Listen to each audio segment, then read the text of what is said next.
Thank you for joining me today. I stand before you not as a self-proclaimed guru or enlightened master, but as a fellow traveler on this winding road we call life. Today, I want to discuss a concept that might initially seem counterintuitive, something that challenges our natural instincts as social creatures. I'm here to encourage you to intentionally seek solitude. Now, I can anticipate your initial reaction. Seek solitude? Isn't loneliness one of the most pressing issues in our society today? Your concern is valid. We've been conditioned to view solitude as something to be avoided, a state of deprivation or punishment.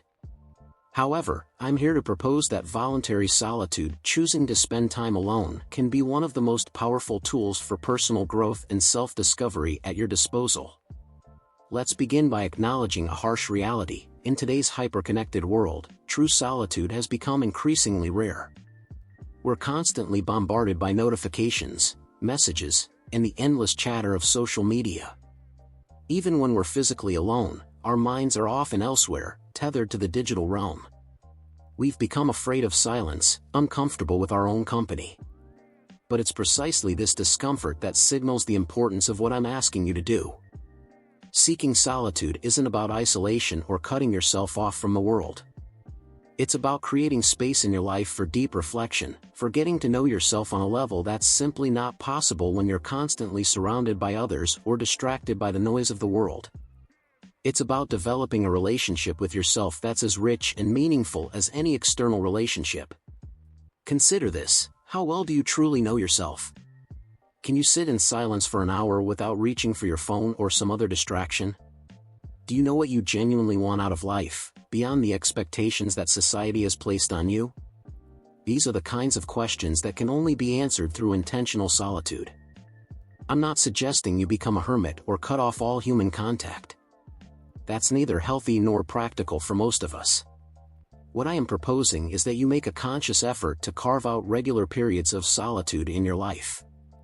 Start small if you need to, perhaps just 15 minutes a day of sitting quietly with your thoughts. As you become more comfortable, you can extend these periods. The benefits of this practice are profound and far-reaching. When you intentionally seek solitude, you're creating the conditions for several important things to happen. First, you give yourself the gift of self-reflection. In the hustle and bustle of daily life, it's easy to lose touch with our inner selves. We go through the motions, reacting to external stimuli without ever really examining our thoughts, feelings, and motivations. Solitude provides the space for this crucial self-examination. Second, you cultivate creativity. Some of the greatest ideas in history have emerged from periods of solitude. When you remove external distractions and allow your mind to wander, you create the conditions for innovative thinking and problem-solving.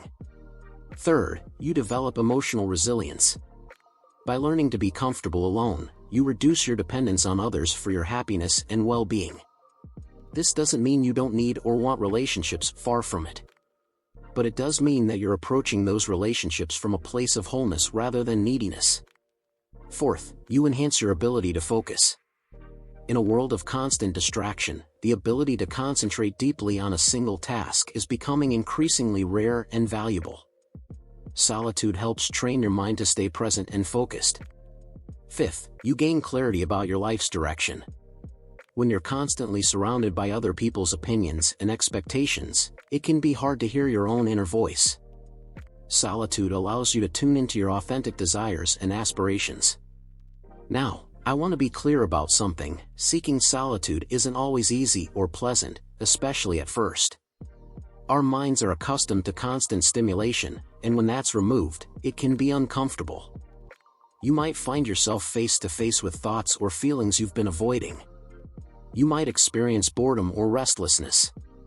This is all normal and, in fact, part of the process. Think of it like exercise for your mind.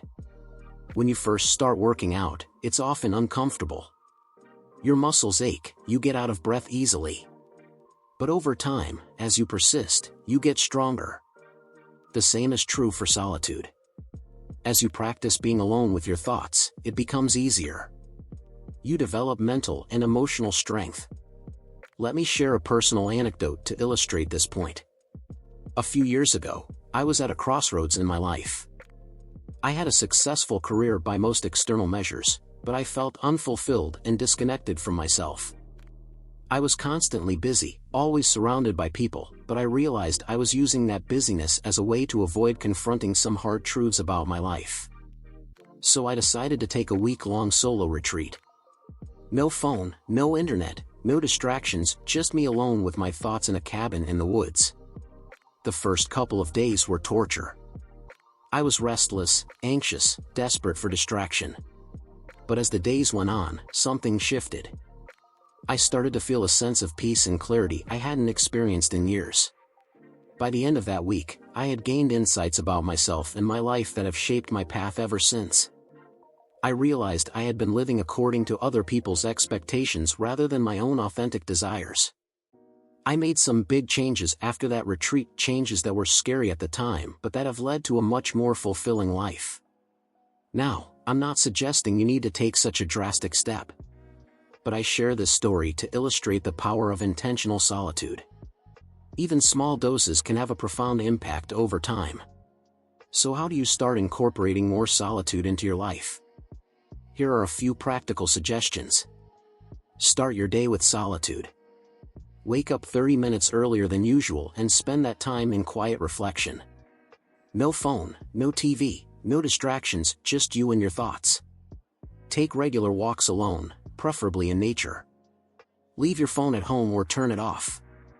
Use this time to simply observe your surroundings and your thoughts. Create a designated alone time in your schedule. Treat it like any other important appointment. Even if it's just 15 minutes a day, protect this time fiercely. Practice mindfulness meditation.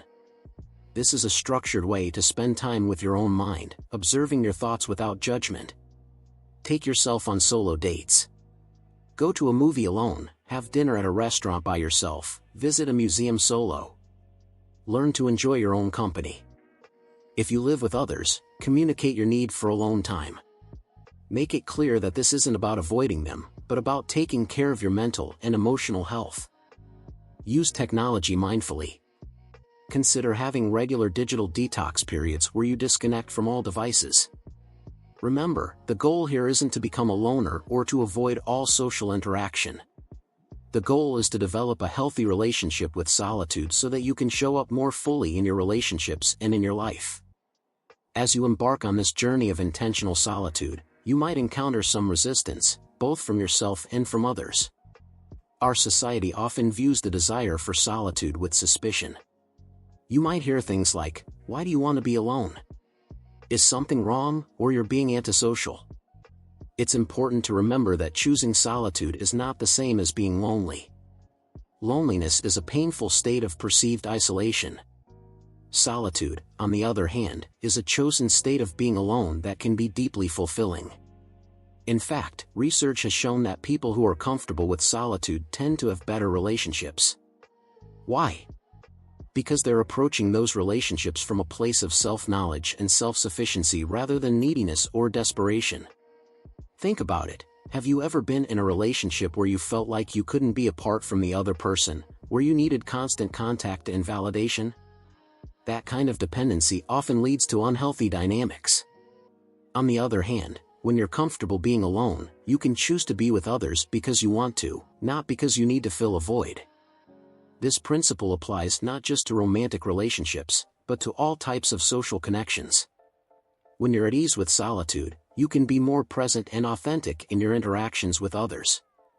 You're not constantly seeking external validation or distraction.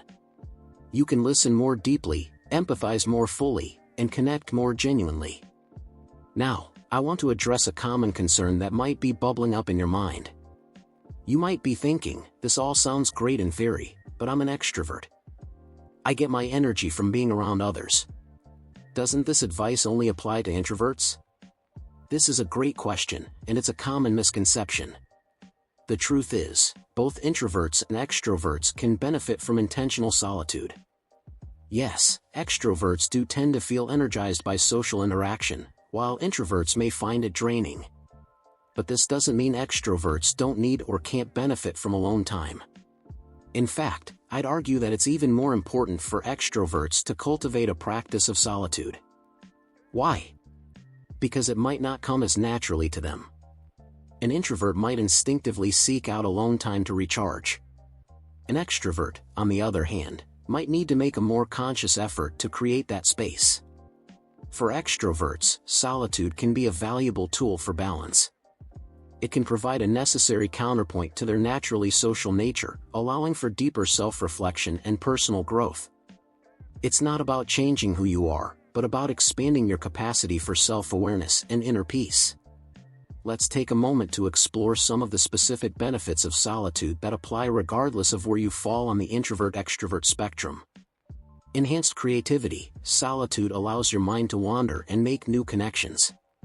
Many great artists, writers, and innovators throughout history have cited solitude as crucial to their creative process. Improved problem-solving skills. When you're alone, you have the mental space to approach problems from new angles. Without the immediate input of others, you're forced to rely on your own resources and think more deeply. Increased self-awareness. Solitude provides the opportunity to tune into your own thoughts and feelings without the influence of others. This can lead to greater emotional intelligence and self-understanding. Better decision-making. When you're constantly surrounded by others, it's easy to be swayed by their opinions. Solitude allows you to get clear on your own values and priorities, leading to decisions that are more aligned with your authentic self. Improved relationships. As we discussed earlier, being comfortable with solitude can actually enhance your relationships by reducing neediness and increasing your capacity for genuine connection. Stress reduction. In our overstimulating world, solitude can provide a much-needed respite for your nervous system. It's a chance to slow down, breathe, and reset. Increased productivity. Without the distractions of social interaction, you may find you're able to focus more deeply and get more done in less time. Spiritual growth. Many spiritual traditions emphasize the importance of solitude for deepening one's connection to the divine or to one's inner wisdom. Enhanced appreciation for social connections. When you spend time alone, you often develop a greater appreciation for your relationships. You return to social situations with renewed energy and enthusiasm. Improved sleep. Regular periods of solitude, especially before bedtime, can help calm your mind and improve the quality of your sleep. Now, I want to address another potential objection you might be thinking. This all sounds great, but I'm just too busy. I don't have time to be alone. I hear you. We're all juggling multiple responsibilities: work, family, social obligations. Finding time for solitude might seem like an impossible luxury. But I want to challenge you to reframe how you think about this. Solitude isn't a luxury, it's a necessity. Just like sleep or nutrition, it's something your mind and spirit need to function optimally. When you don't get enough sleep, your physical and mental performance suffers. The same is true when you don't get enough solitude. So instead of thinking of solitude as something you need to find time for, think of it as something you need to make time for. It's an investment in your mental health, your relationships, and your overall quality of life. Start small. Can you find 5 minutes in your day to sit in silence? Can you turn off the radio on your commute and just be with your thoughts? Can you take a short walk alone during your lunch break? These small pockets of solitude can make a big difference over time. As you begin to experience the benefits of these moments of solitude, you'll likely find yourself naturally wanting to create more space for it in your life. You might start waking up a little earlier to have some quiet time before the day begins. You might decide to take a solo weekend trip every few months. The key is to start where you are and build from there. Now, let's talk about some of the challenges you might face as you begin to seek solitude more often. One common challenge is the discomfort that can arise when you're alone with your thoughts. In our constantly connected world, we've become accustomed to having constant stimulation. When that's removed, it can feel uncomfortable, even anxiety-provoking. You might find yourself face to face with thoughts or feelings you've been avoiding. You might experience boredom or restlessness. This is all normal. In fact, it's part of the process. These uncomfortable feelings are often signposts pointing to areas of your life that need attention. The key is to resist the urge to immediately distract yourself. Instead, try to sit with these feelings. Observe them without judgment. Over time, you'll likely find that they become less intense. You might even start to welcome them as opportunities for growth and self-understanding. Another challenge you might face is the fear of missing out, or FOMO. In today's social media-driven world, it's easy to feel like you're missing out on something important if you're not constantly connected. You might worry that by taking time for solitude, you're somehow falling behind or becoming irrelevant. But here's the truth, the world will keep spinning even if you're not constantly plugged in. In fact, by taking time for solitude, you're likely to return to your social connections and responsibilities with renewed energy and perspective.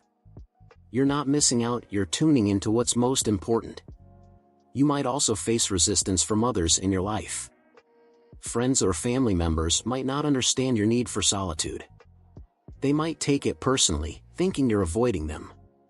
It's important to communicate clearly about what you're doing and why.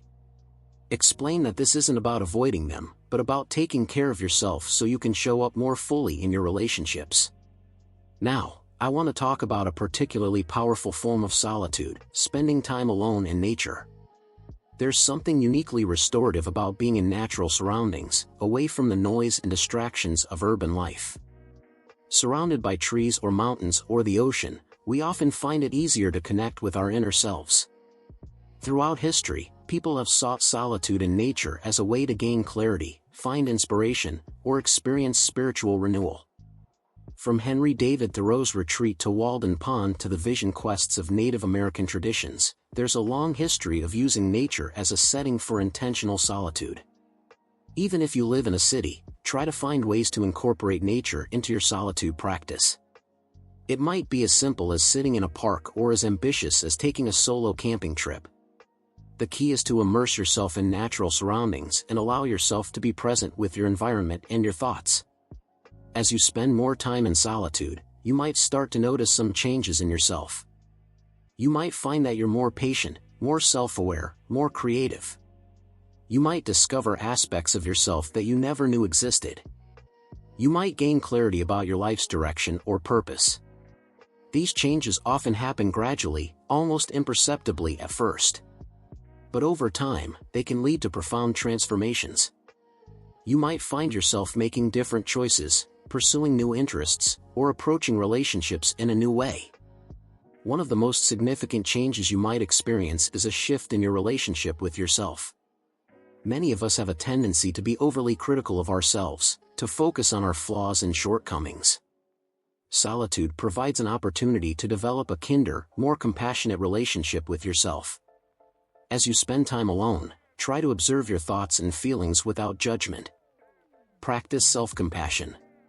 Treat yourself with the same kindness and understanding that you would offer to a good friend. Over time, this can lead to a more positive self-image and greater self-confidence. Another important aspect of seeking solitude is learning to enjoy your own company. This might sound simple, but for many people, it's quite challenging. We're so used to external sources of entertainment and validation that we've forgotten how to entertain ourselves. Start by rediscovering activities you enjoy doing alone. Maybe it's reading, drawing, playing an instrument, or working on a hobby. Maybe it's simply sitting and watching the world go by. The key is to find ways to enjoy your solitude rather than just enduring it. As you become more comfortable being alone, you might find that you start to crave solitude.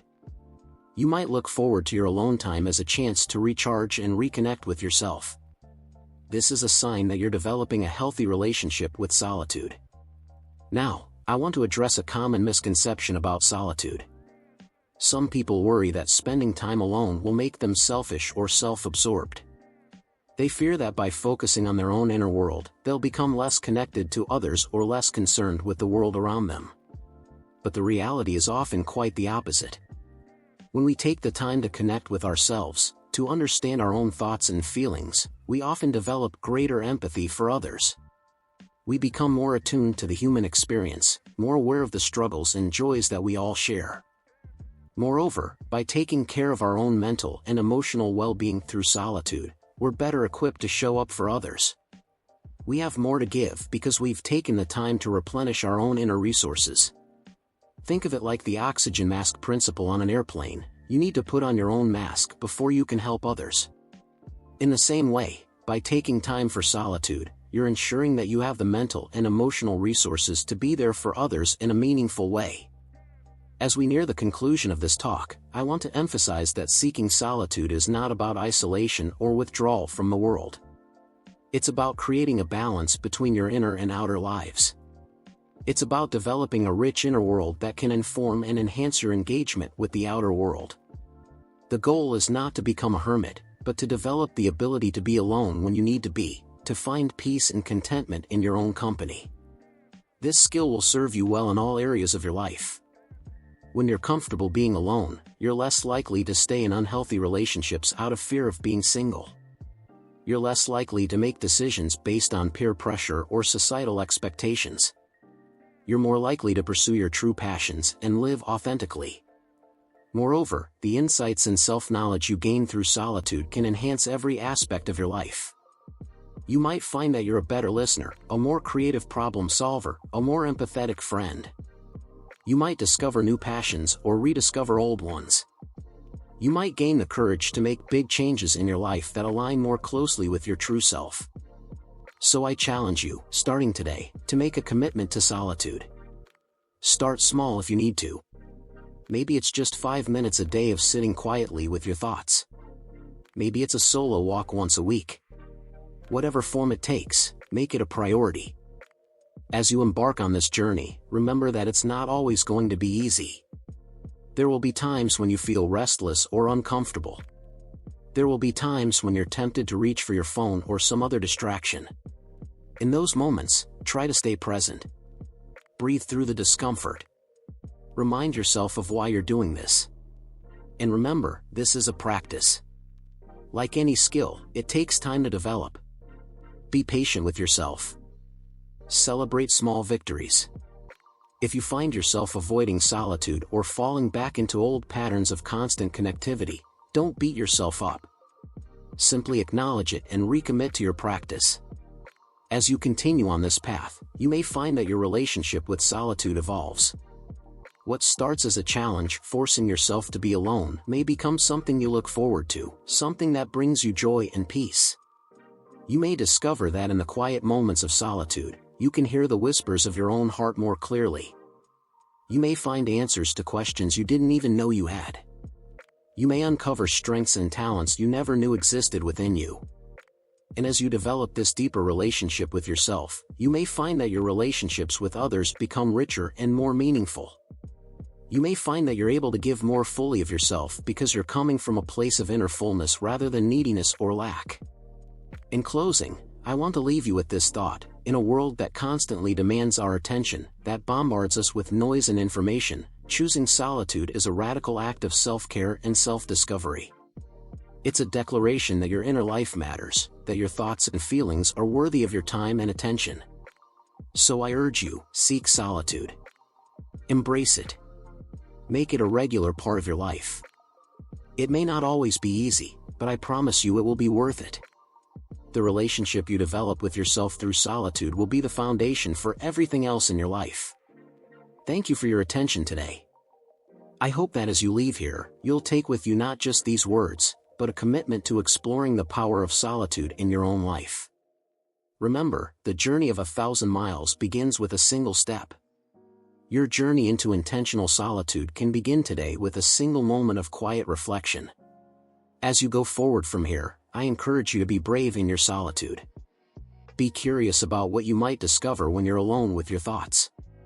Be kind to yourself as you navigate the challenges that may arise. And above all, be open to the transformative power of embracing your own company. Thank you, and I wish you all the best on your journey of self-discovery through solitude.